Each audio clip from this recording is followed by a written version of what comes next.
ahí. Pero si por el contrario los resultados son auspiciosos, eso permite desarrollar un crecimiento ordenado de la empresa. Los números son fundamentales para ese fin, ¿no? Si bien acá no vamos a entrar a hacer ejercicios numéricos, sí se han planteado algunos ejercicios a manera de ejemplo, que la idea es que ustedes lo miren de cara al proyecto específico que tienen, ¿no?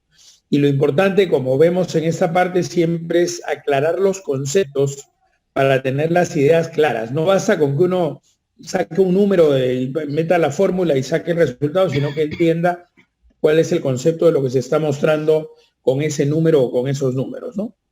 Entonces, para entrar a este tema, como habíamos dicho la semana pasada, los negocios en la mayoría de los casos de emprendimiento que se desarrollan en el Perú parten, en algunos casos es cierto, puede haber algo de fondos del propio emprendedor que tiene algo de los recursos que se requieren para dar arranque a su proyecto. Por lo general suele ser de alrededor del 15% del valor del proyecto. Hay un 60% que normalmente viene de préstamos familiares o aporte de la familia, el papá, los hermanos. La idea es que hay un aporte familiar para que ese proyecto se pueda llevar a cabo. Y 25% es el que busca financiamiento de alguna institución, sea un banco, una cooperativa, cualquier fuente de financiamiento que existe en el mercado para poder desarrollar la idea, ¿no? Normalmente no es fácil conseguir el financiamiento para arrancar un proyecto. O sea, no es que no se pueda lograr, claro que sí, pero los bancos en el Perú son bien segurolas, ¿no? O sea, tratan de que haya una garantía de que se le va a poder pagar. Y por lo general, no es que estén apostando necesariamente por el proyecto, sino por alguna garantía que tú pongas de por medio. O sea, tu proyecto vale 100 y yo te presto los 100, pero me dejas tu casa que vale 200 como garantía. Ah, no me pagas, no es que yo espere a que te recuperen tu proyecto, me quedo con tu casa. Entonces, en otros países, digamos, hay una evaluación más fina del proyecto para ver si es viable. Contra ese mismo proyecto te prestan la plata, ¿no? Acá hay un tema de garantías que normalmente es más fuerte que en otras partes, y sobre todo en el hemisferio norte, y evidentemente para una institución financiera como un banco cualquiera, la tasa que te van a cobrar está condicionada al nivel de riesgo que ellos ven. Razón por la cual es obvio que a una empresa grande que ya está en el mercado, que tiene una trayectoria, le cobran una tasa, y a un emprendedor que está con un proyecto nuevo le cobran una tasa mucho más alta. ¿Por qué? Porque consideran que es más riesgoso, porque no hay experiencia, porque es su primera prueba en el mercado, porque lo que está en el papel es un ejercicio todavía académico, no se ha testeado en la propia cancha, ¿no? Y a medida que uno va haciendo ese récord, esa relación con el sistema financiero va mejorando, las tasas van bajando y las condiciones cambian, ¿no? Entonces, siempre, como lo dijimos en la sesión pasada, hay que tener cuidado con el capital que se requiere para arrancar el proyecto. No estamos hablando del flujo que necesitas para comprar tus materias primas, procesar, vender, etcétera, sino estamos hablando específicamente de lo que tú requieres como monto antes de poder arrancar tu proyecto. Eso puede ser alquiler de una oficina, puede ser compra de una máquina, contratación de personal por mínimo que sea, una secretaria, etcétera. Todos esos pagos los haces antes de comenzar tu primera venta.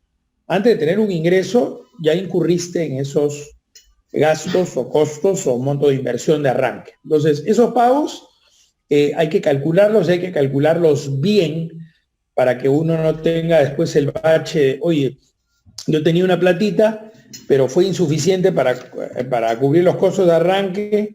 Entonces estás esperando la primera venta para con esa primera cobranza terminar de pagar aquello que no llegaste a cubrir en la etapa pre-inicio, ¿no? Entonces es bien importante calcular bien eso que se requiere, ¿no? Y ese es el dinero para operar tu negocio hasta que comiences a tener los primeros ingresos, sigan avanzando esos ingresos y ellos puedan cubrir los gastos que tienes. Va a llegar un punto en que los ingresos cubren los gastos, eso es lo que vamos a ver más adelante, se llama punto de equilibrio, y a partir de eso ya respiras con mucho mayor tranquilidad. Pero hasta eso hay que ir remando y ese es el esfuerzo que hace cualquier emprendimiento. Entonces, para financiar tu negocio hay varias alternativas, como mencionábamos, o que aprox 15% suele ser de fondos propios, arrancas tu negocio y puedes arrancarlo teniendo tú el 15, 20, 30% del capital. El préstamo de gente cercana, normalmente familiares, tu padre, por ejemplo, eso también es muy común, dijimos bastante común, 60% de los casos apelan a financiamiento de familiares. El préstamo que normalmente te da un banco, que suele estar normalmente en el orden del 20% del total del capital que requieres, y en algunos casos, cuando hay la suerte que tu proyecto califica, puedes tener donaciones, fondos no reembolsables como los que te entrega Innovate o Startup Perú, ¿no? Obviamente participas y compites con otros para poder acceder a ese recurso. Un fondo de Innovate puede ser 150.000 soles, ¿no?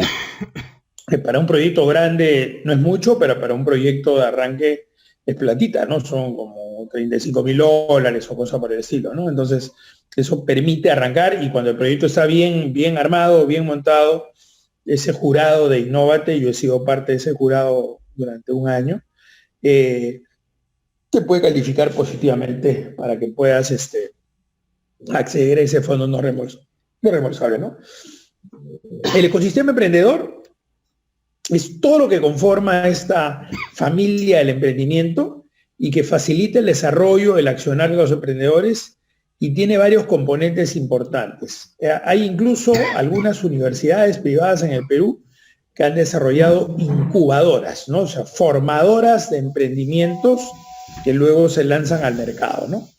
Obviamente está el propio sistema financiero, está ahí porque su rol es bancar, prestar la plata para que se pueda operativizar un proyecto. El propio gobierno, que como hemos mencionado, tiene, por ejemplo, a través del Ministerio de Producción, programas como Innovate o Startup Perú, o el Ministerio de Comercio Exterior y Turismo, que tiene herramientas de apoyo a la gestión de la empresa que quiere exportar a través de la ruta exportadora, por ejemplo. Algunas iniciativas privadas, instituciones académicas o empresas privadas, como el grupo Interbank, que tienen recursos para estimular el desarrollo de algunos emprendimientos, o algunas empresas privadas como Química Suiza, que busca desarrollo de emprendimientos de algo que les sirva a Química Suiza, ¿no? Algún insumo, algún producto final, intermedio, que ellos requieran y lo promueven porque de esa manera tienen una fuente de suministro, ¿no? Instituciones diversas, ONGs, por ejemplo, interesadas en promover el emprendimiento dentro del país. Hay también distintas redes de inversión, hay inversionistas de todo tipo, incluso hay jubilados de grandes corporaciones que salen con un capital importante o retiran su AFP y terminan teniendo un billetín interesante y que buscan apostar esa inversión en proyectos que se demuestre que tengan viabilidad, ¿no? También hay inversionistas ángeles, algunos son peruanos, o sea, empresarios peruanos que están a la casa de proyectos, o a veces hay estas incubadoras capturan inversionistas ángeles del exterior, gente que tiene interés en proyectos vinculados con la industria automotriz, gente que tiene interés en agroexportaciones, gente que tiene interés en temas de carácter financiero, etcétera, etcétera, ¿no? También hay fondos de capital de riesgo o venture capital. Los fondos de capital de riesgo son una especie de matrimonio con divorcio anunciado, ¿no? Es decir, ponen la plata en tu empresa y se vuelven socios temporales. Por ejemplo, yo estaba en el directorio de ACE Capitales, es un fondo que tenía recursos principalmente de las AFPs y que ponía la plata en empresas del sector agroexportador en el Perú y forestal. Por ejemplo, pusimos 7 millones de dólares en Camposol, 3,5 millones en Agrícola Don Ricardo, etc. Y no es que éramos prestamistas, poníamos la plata y nos volvíamos socios de la empresa, con la característica de ser socios temporales, en ese caso particular 4 años. La Universidad de San Ignacio de Loyola, por ejemplo, tiene un fondo de capital de riesgo, Candeo, un fondo colombiano-americano. La gente de UCAL, por ejemplo, ha tenido un fondo de capital de riesgo, Enfoca, que finalmente terminó comprando a la universidad. Y hay además empresas privadas que también participan dentro de este ejercicio de emprendimiento, a veces desarrollando una nueva unidad de negocio, por ejemplo, que es un emprendimiento nuevo dentro de una empresa que ya tiene como corporación otras unidades de negocio también, ¿no? Acá, digamos, parte de lo que es este ecosistema, donde aparecen algunas de las principales fuentes de financiamiento directo, indirecto, o fondos concursables, etcétera, para apoyar el desarrollo de emprendimientos en el país. Y vemos varios de los actores relevantes, incubadoras, startups, incubadoras vinculadas a organismos de cooperación internacional, a universidades, etcétera, ¿no? Acá, cuando tengan el espacio, miren este video de cómo obtener capital semilla para iniciar tu startup, ¿no? Y se hace a través de la entrevista a varios desarrolladores de startups que han tenido varias experiencias, de las buenas, de las malas, de las regulares, y por lo tanto escuchar eso es interesante, porque es raro, digamos, que uno le achunte a la primera. O sea, normalmente uno comete errores, entonces tratemos de aprender de los errores de los demás para no cometer los mismos errores que otros ya cometieron, tan simple como eso, ¿no? Y la idea es, evidentemente, ser lo más eficiente en el uso de los recursos que tenemos, ¿no? Entonces, si uno opera sin grandes mermas, sin grandes desperdicios, sin horas hombre mal utilizadas, comprando materia prima de buena calidad, teniendo un proceso el más eficiente posible, si uno todo el aparato productivo y comercial lo maneja con eficiencia, apuesta evidentemente a tener una utilidad importante, que es lo que justifica cualquier negocio, ¿no? Y por lo tanto, cuando hablamos de finanzas, básicamente significa un control de los ingresos y de los egresos, para darnos cuenta de cuán eficientes estamos siendo y cuánto podemos maximizar las utilidades de nuestra operación, ¿no?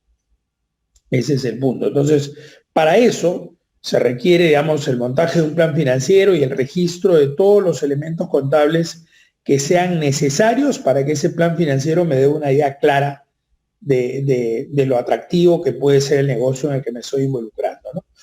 Obviamente, cualquier empresario, cualquier emprendedor, cualquier startup apunta a tener utilidades. Entonces, la razón de ser de una empresa privada, no miremos ni en esta ni en ninguna coyuntura las utilidades o la rentabilidad como si fuera algo malo. Los empresarios, grábenselo en la cabeza, son agentes importantísimos de la sociedad. Un pequeño emprendimiento o una gran empresa es buena para la sociedad.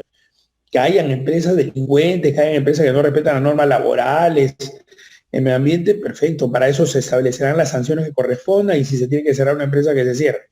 Pero no perdamos de vista lo importante que son las empresas, y evidentemente las empresas tienen sentido en la medida que generen utilidades. Ninguna empresa privada entra a perder plata o a regalar plata, entra a ganar, y eso es algo normal y es algo bueno, ¿no? Que no les vengan con ideas como que la utilidad o hacer plata o ser empresario privado es el demonio, todo lo contrario. Es un activo recontra positivo para la sociedad.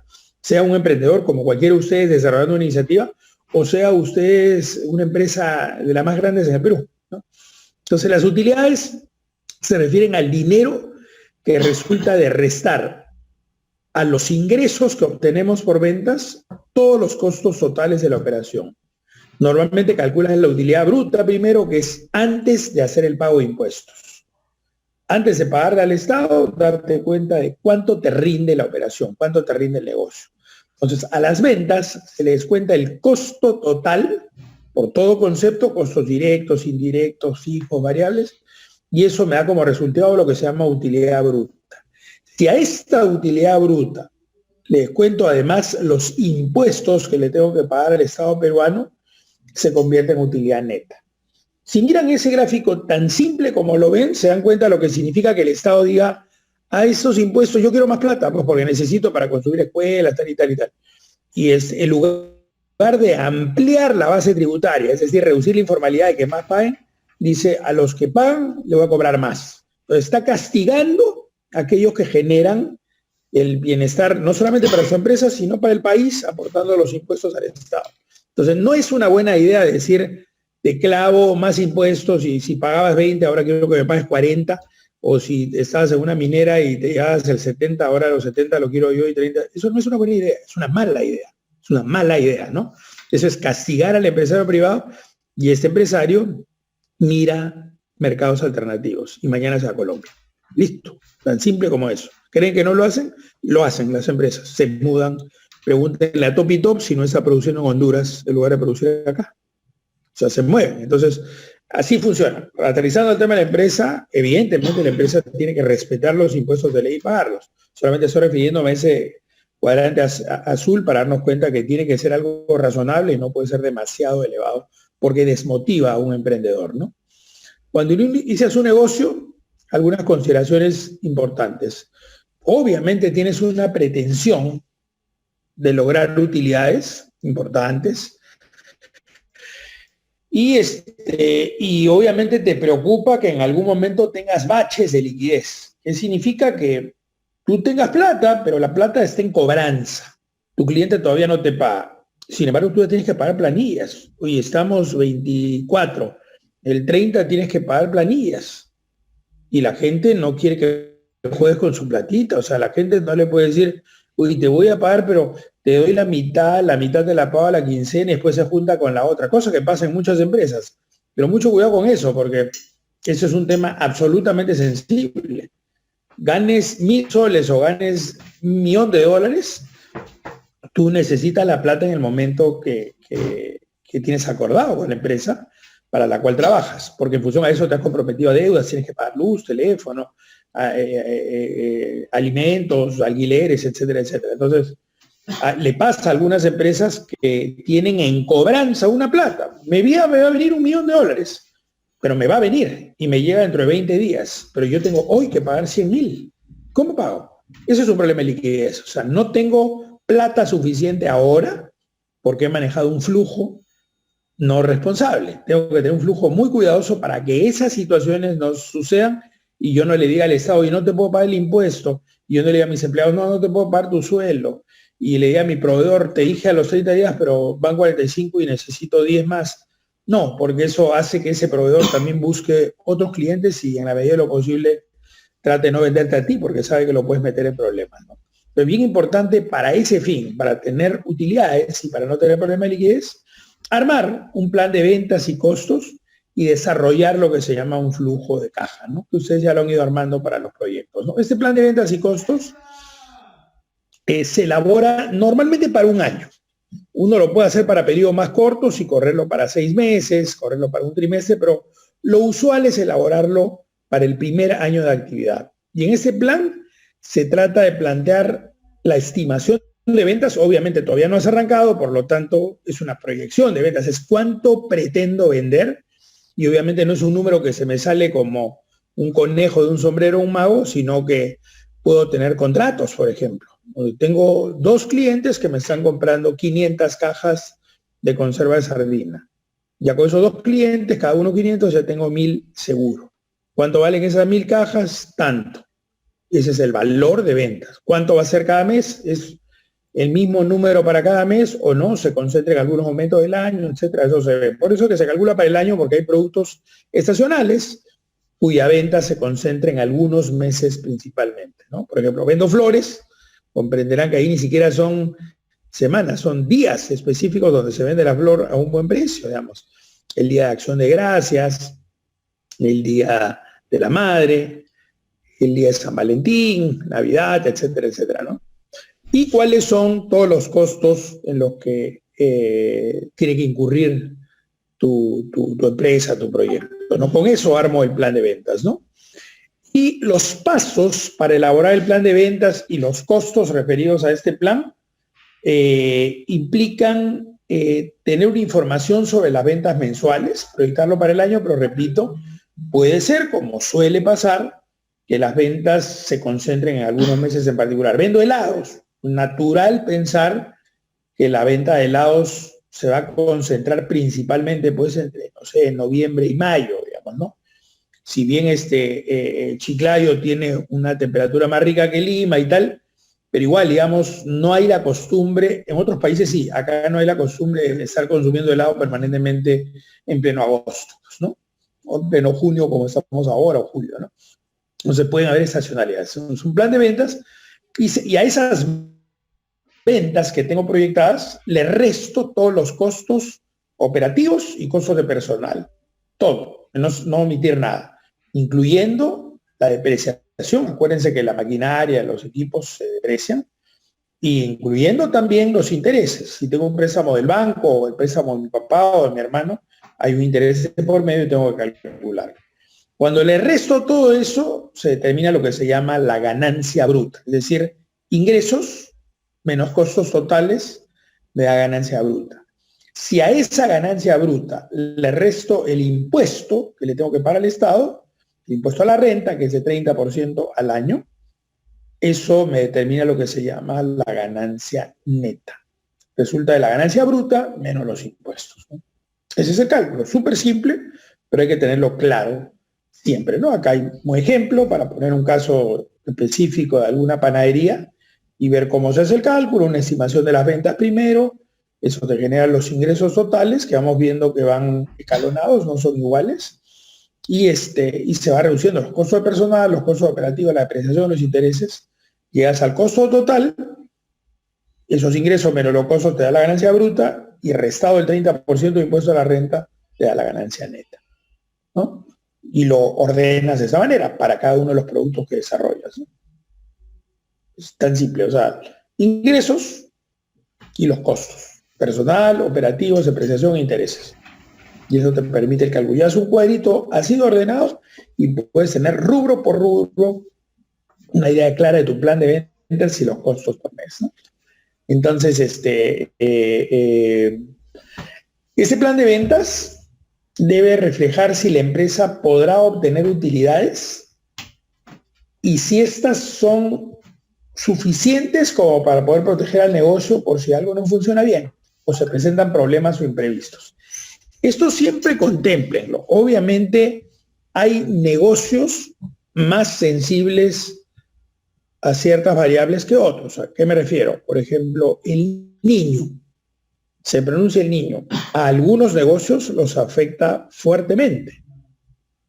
Fuertemente. O sea, el clima puede ser algo bueno. Yo produzco langostinos en Tumbes.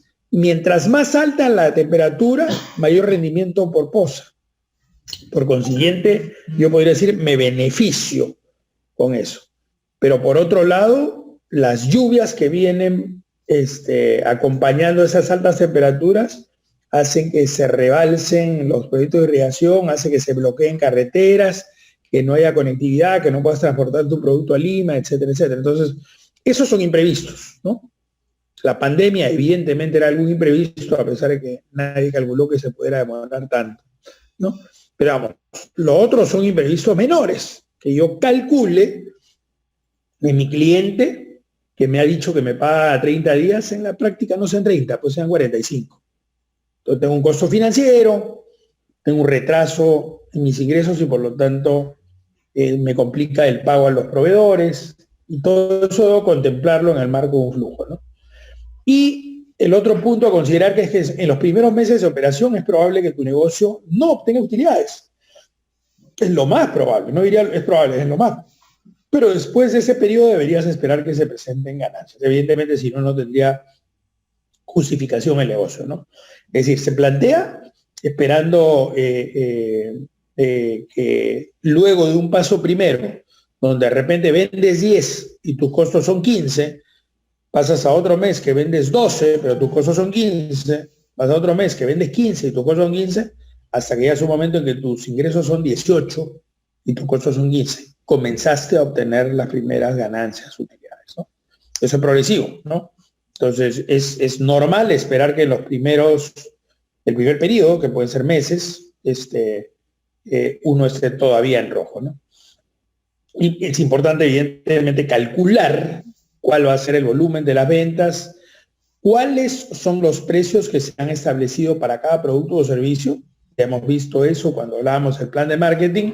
El tema de fijación de precios tiene que ver con información de precios de mercado también.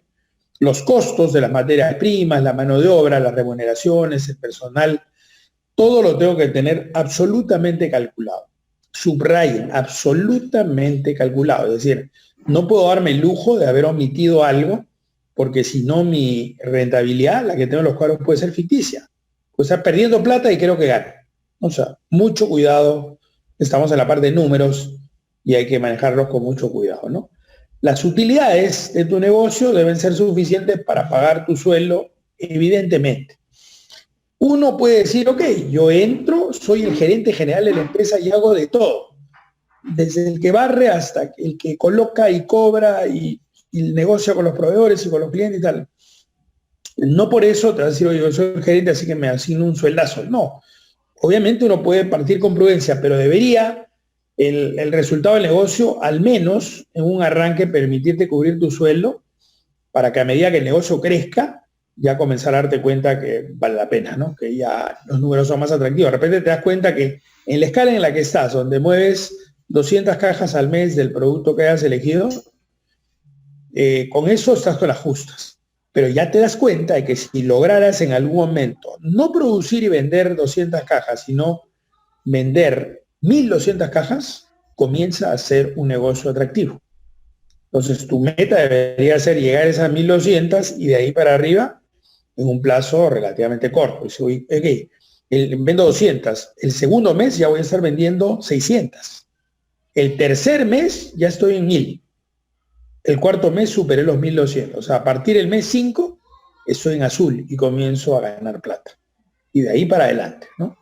Entonces, puedes fijar la remuneración comparándola con lo que tendrías que pagar a otra persona para realizar el trabajo que llevas a cabo en tu negocio. Esa es una forma.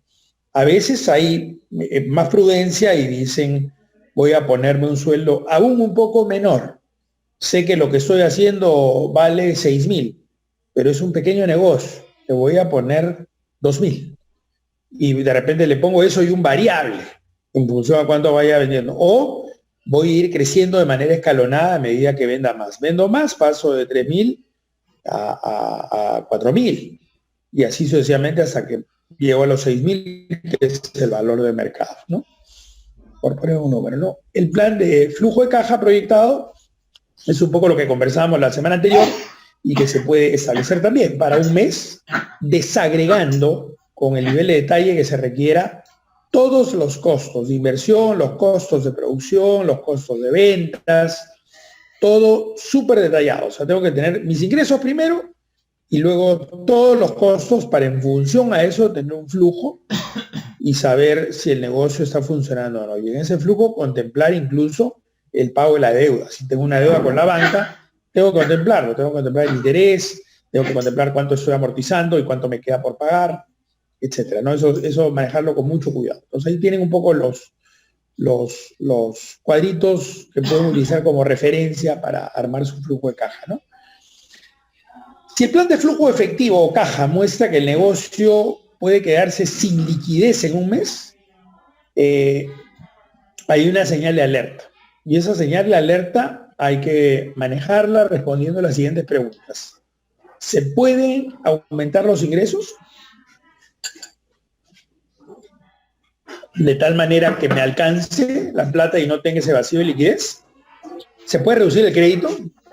Pedí al banco tanto de monto y en realidad no necesito tanto y necesito un poco menos y por lo tanto pago menos intereses. ¿Puede el banco darte más tiempo para pagar el préstamo o reducir los pagos mensuales? Siempre hay un espacio de negociación, pero tengan cuidado, si ustedes plantean el tema al banco, cada vez que renegocian, pregunten al banco si no existe un riesgo de estar perdiendo la categoría que tengo, mi categoría crediticia. Porque si renegocio permanentemente, bajo de categoría y mi tasa de interés va a subir. Hay que tener mucho cuidado con esas renegociaciones. Sí se pueden dar, sí pueden haber coyunturas incluso como las que se ha habido con el tema de la pandemia, y siempre el banco va a estar dispuesto a escuchar. El banco lo que no quiere es que la empresa se desaparezca. Si tú tienes problemas y das la cara y le dices, tengo estas complicaciones, el mercado se me ha caído, pero puedo seguir pagando, pero dame algunas facilidades. Sobre todo en una coyuntura de ese tipo, el banco lo va a aceptar, ¿no? ¿Es necesario comprar equipo nuevo inmediatamente? De repente, yo digo, oye, para arrancar el negocio, es un negocio de textiles, compro una maquinaria de segundo uso. Me encantaría tener una nueva, pero no, pues, o sea, para arrancar empezamos con una de segundo uso. Es una forma, ¿no? O de repente digo, oye, sí vale la pena, un esfuerzo grande para mí, me compro una maquinaria nueva, ¿por qué? Porque tengo para largo. Esa maquinaria nueva me dura años y si me compro una de segunda, a los 18 meses voy a tener que cambiarla, seguramente la vendo muy barato, no vale la pena, preferible hacer el esfuerzo e irme a una nueva, ¿no? Existe la posibilidad de un leasing, un alquiler o alquiler-venta. Todas esas alternativas hay que explorar. Uno incluso puede importar maquinaria de segundo uso. Hay empresas justamente del sector de textiles y confecciones y de calzado que importan maquinaria de segundo uso. Y aparte, tengo que comprar esa maquinaria al contado, puedo, tengo la plata para hacerlo, o la banca también está dispuesta a prestarme platita para comprar esa maquinaria o equipo. Todo eso hay que checarlo acá, ¿no? Hay que responderlo, ¿no? Y el valor del dinero en el tiempo, sin hacer cálculos, bueno, no acá me refiero, pero sí tendría que hacer los cálculos en función al ejercicio que tienen, es un poco la actualización de lo que vale tu plata. Si uno me dice, oye, yo ganaba 3.000 soles en los 80, sí, pero 3.000 soles en los 80 no son 3.000 soles del 2021. El valor de ese billete de ese momento no es el mismo que el de ahora. ¿Por qué te das cuenta? Porque no puede comprar las mismas cosas, ¿no? Entonces, 1.500 de ese momento podría ser platita, interesante, de repente equivale a 4.000 ahora, ¿no? Entonces, el valor actual se refiere un poco a eso. O sea, los activos van perdiendo valor. O sea, tú sacas un carro de la tienda y desde que lo sacaste ya se depreció 20%.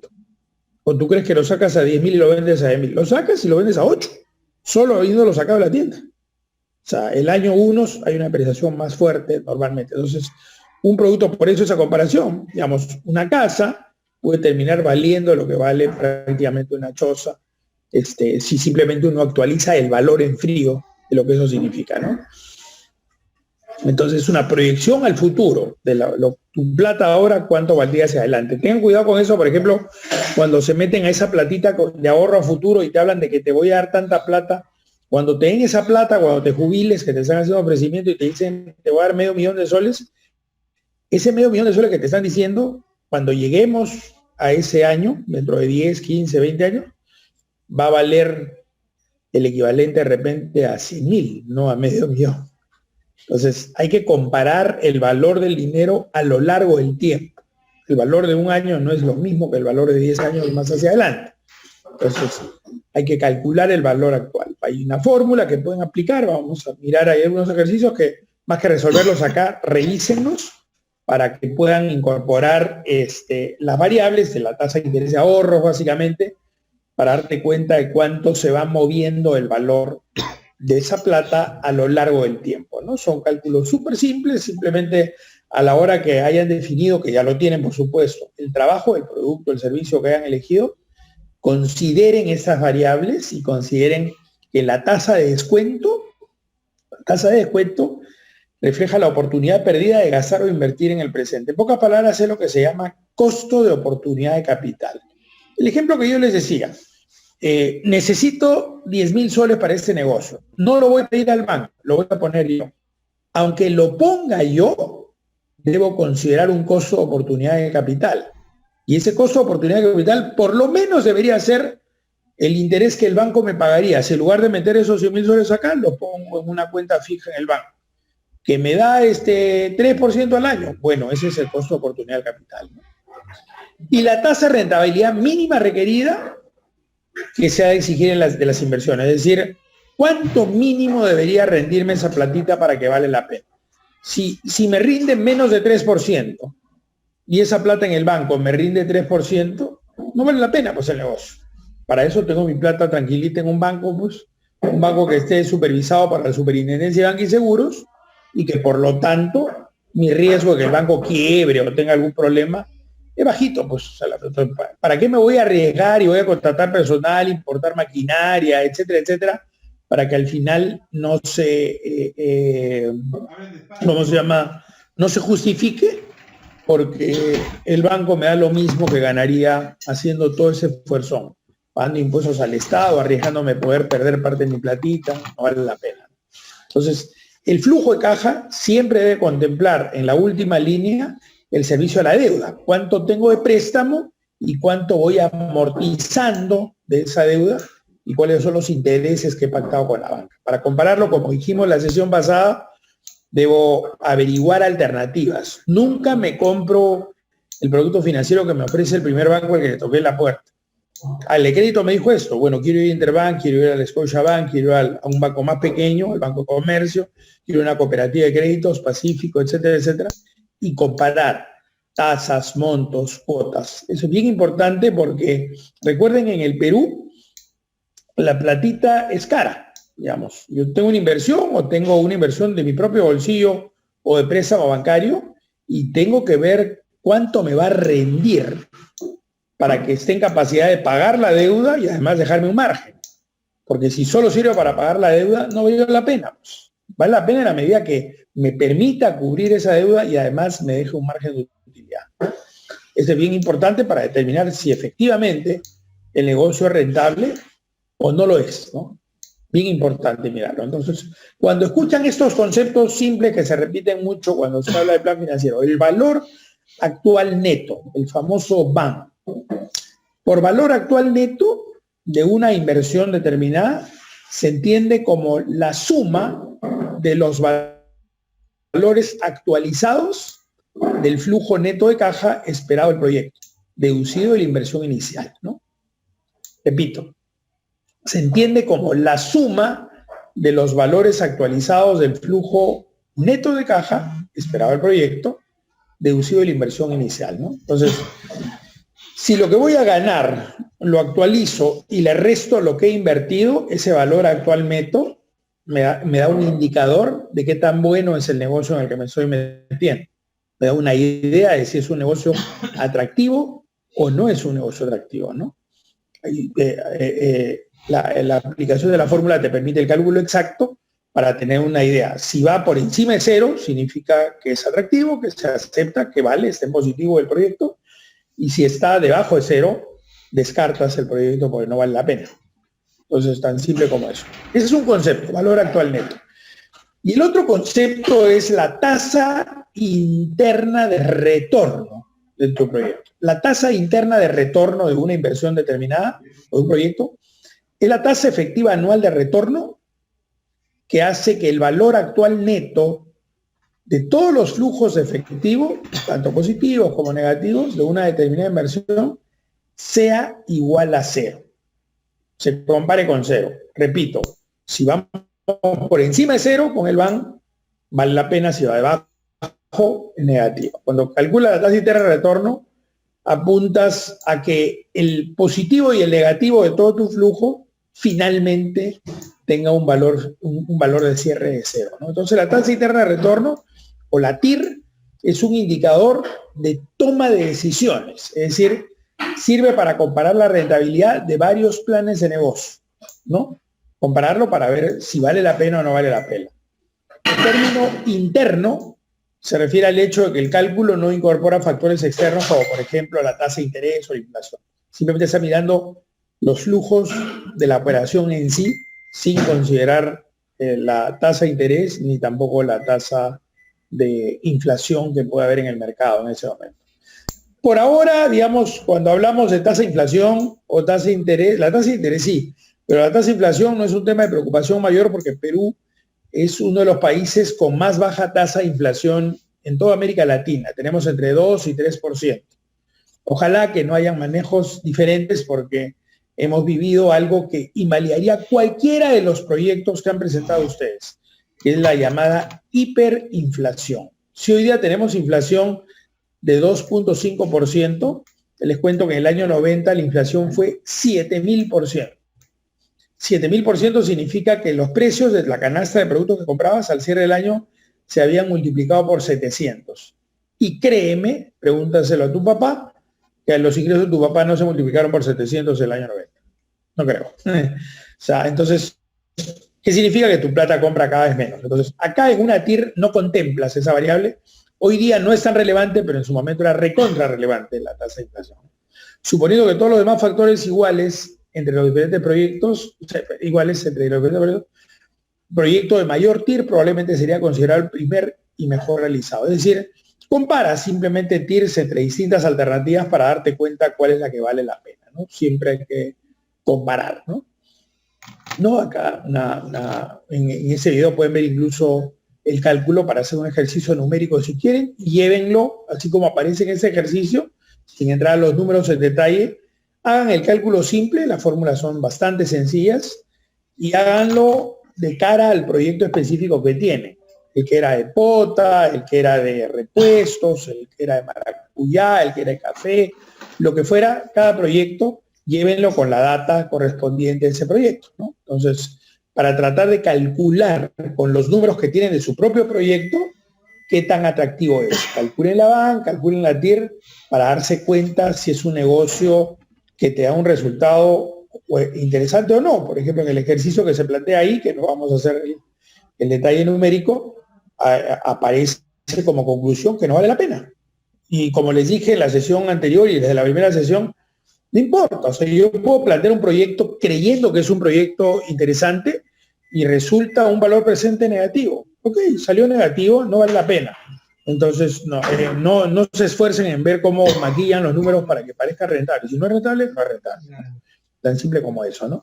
Entonces, estos ejercicios numéricos, llévenlos, o sea, revísenlos, pero traten de mirar ese mismo ejercicio aplicado al proyecto específico que ustedes han seleccionado. Ahí se han puesto al menos 3 ejercicios con el detalle correspondiente para que hagan el cálculo y a partir de ese cálculo tratar de ver cómo se está comportando el proyecto de ustedes, ¿no? Y hay unos